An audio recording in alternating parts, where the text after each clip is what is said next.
Hey everyone, welcome back to Creative Coloring with Erum. Today I'm excited to be part of the Altenew Educators video hop. This is the first stop on the hop.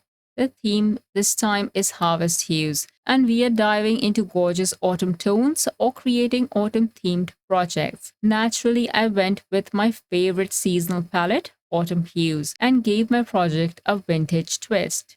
Stay tuned.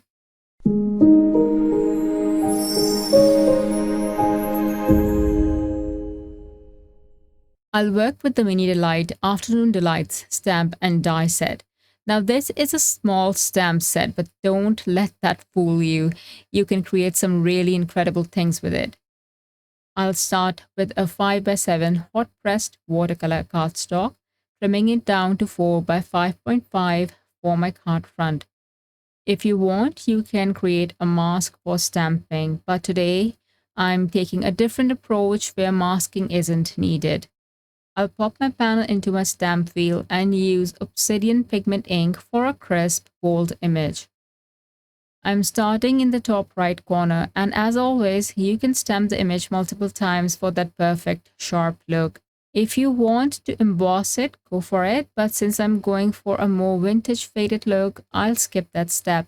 Now, if some areas of that stamp overlap, here's a little trick. I'll use a microfiber cloth to wipe away any ink from those parts before stamping. And don't worry if a line is missing. It won't be noticeable with this type of dense image. You can always touch it up with a pen if needed, but for this design, it won't be obvious. I'll continue stamping around the panel, leaving the bottom right corner empty for my teacup. The teacup will also have its own stamping, so I don't want to overcrowd that space. Now let's move on to my favorite part, coloring. I'm mixing quite a few colors here from the artist's watercolor tubes. And while they may not be the exact shades I'm listing, as I have a palette here, but that's the beauty of watercolor. There's so much room for experimentation. And I will try my best to list the main pigments. I'm using muted tones like browns with reds and yellows, mixing in oranges and greens, and even sneaking in some Payne's gray for extra depth. We'll start with underpainting, which makes it easier for newbies to color the background. This is not going to be the focus of the video today. I am only doing this so that it's not harder in the end to color the stark white background through the dense floral image. Using a size 3 or 4 round brush from Altenew, I'll wet the entire panel and add diluted gold ochre pigment. Don't worry about covering the flowers at this point. The goal is to concentrate more pigment on the edges to create that aged vintage paper look. Once I'm happy with it, I'll dry the panel. Always dry your panel before adding more color or layers. This applies to watercoloring, inking. Drawing between each layer helps keep the layers distinct. Now this depends on what kind of coloring you are doing. Mine is slightly loose watercolor, so the panel is not super dry. It's dry enough that it didn't warp. For the first set of flowers, I have some mixed orange on the palette, which is a mix of SV orange and some yellow. It could be primary yellow, but that's my guess. And I will mix that with a bit of brown to further tone it down. Just remember that this will create a really rusty color, and I will spice this flower up later on by adding a vibrant color as stippling. For the red flowers, I'll use Toluidine red with a dash of yellow ochre. And yes, there's a little green mixed in accidentally, but that's part of the creative process. I'll also mix a hint of Payne's gray. Apply pigment to the center of each flower and pull it outward to blend. Now I have picked these flowers randomly. You can select if you want to color 2 of these flowers in this color or 1 of the flower in this color. The next set of flowers will be slightly more vibrant shade of orange. So there's more SV orange and less yellow ochre. I also mixed a bit of that leftover red pigment. The last set of flowers will be yellow. For this, I used permanent yellow pigment, just as is directly without any mixing. To add a bit of pop and vibrancy, I will go back in and add more pigment to the flower centers.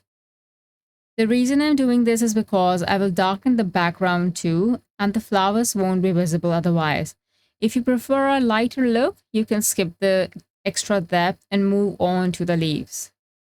Once I'm done with the flowers, I'll pick up the diluted gold ochre pigment and start from the edge of the panel, then start dabbing the paintbrush. Now we have already added color to the background, so this is the second layer of color. Each time I come back in with pigment, I start from the edge of the panel so that the pigment is most concentrated on the edges. And as I move towards the center, it's almost unnoticeable. You can go as dark as you want on the edges. To make the gold ochre darker, you have to mix Payne's gray to it. You can also use a tissue to blot any excess pigment if you think it's too much. Use water to blend the dabs if the marks are too harsh on the white space. That's in the center of the panel. Once I'm happy with the look, I will dry the panel before moving on to the green bits. Next, I'll use the size 2 brush from the fine watercolor brush set to color the stems and leaves with a mix of olive green and phthalo green. No special skills are needed here, just fill in the areas. These areas are so fine, they don't require much detailed painting. And now for my favorite trick, adding green dabs to the background to really blend the floral image into the backdrop. You'll see an instant difference once I do this. It's like the florals and the background finally click together. I did the same thing as I did with the gold ochre, the brown, and added green dabs to the background, starting from the edge inwards, but did not extend it as much as I did the brown. And you can see right away the difference this made. While the green is still wet, I'll splatter some diluted brown pigment with my size 4 or 6 fine brush, focusing on the stamped areas. Then I'll follow up with the splatters of green pigment. Most of this will soak in since the panel is damp, but if it gets on the flowers, just blot it away with a tissue. This is an easy way to add texture. Again, if you do not like splatters, you can skip this step, but this adds to the look of the project. After drying the panel, I'll add some black splatters using jet black ink spray. To keep it mess free, I'll pour a bit of spray into a pan and splatter from there. Next, I will use the jet black artist alcohol marker to color the flower centers. Nothing fancy, just color them in. If you want to do fancy, you definitely can go ahead and add gem sparkles and whatnot. Next, I thought some of the flower outlines looked a tad chalky, so I will use the fine liner pen set size 005 and just go over some flowers, not all, but a few, to make them pop a little. For the teacup, I used the olive cardstock, and I'm not using all the dies. I'm only using the teacup and the one that shows the tea and the teacup's rim.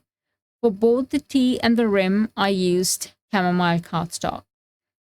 I will use the Mocha Fresh dye ink to ink the edges of the tea die cut.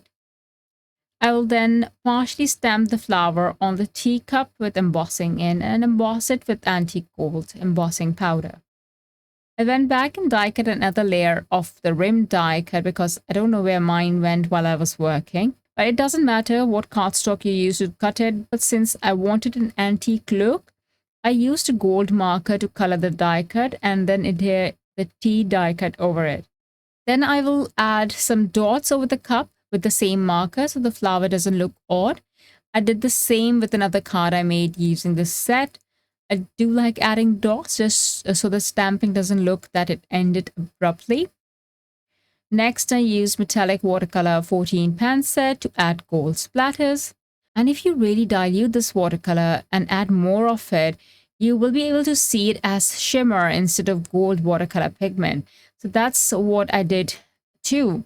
And I'm unsure if you can see it in the video, but I added the concentrated gold pigment as well as diluted shimmer. and it looks beautiful. So it's vintage looking, but it is shimmery. Normally I do this before adding the metallic splatter, but to add to the vintage look, I will use one of the small word stamps, Hugs, from the stamp set and Sea Forest Fresh Dye ink to do a bit of first and second generation stamping and stamp the word on the background next to the flowers. You can mask your image if you want to, but I don't mind. I will do this wherever I want to and how much I want to. And you can do the same or not. Just skip the step if you aren't into this look, but I love it. Also, you don't need to press it hard or with pressure. Just softly press it. This is not like stamping a sentiment that you are aiming for crisp, clean lines. It's the opposite, actually. You just need a very vintagey kind of look. You only want texture and slight visibility like you often see on gorgeous vintage pattern papers. You can be haphazard, random with it, or stamp this in proper lines, whichever you wish. I prefer not to overthink and have fun. That's why we're all here, right? And I'm almost done. I just need to pop the teacup, which I'll do later. But take a look at what this small stamp did. Just a wee floral stamp and a teacup, and we have a beautiful vintage looking card. If muted tones aren't your style, don't worry. Head over to my Instagram where I share a more vibrant version of this design. Thank you so much for watching. Don't forget to check out the other stops at the hop and leave a comment for a chance to win some awesome prizes. I hope you enjoyed this tutorial and I'll see you in the next one. Bye for now.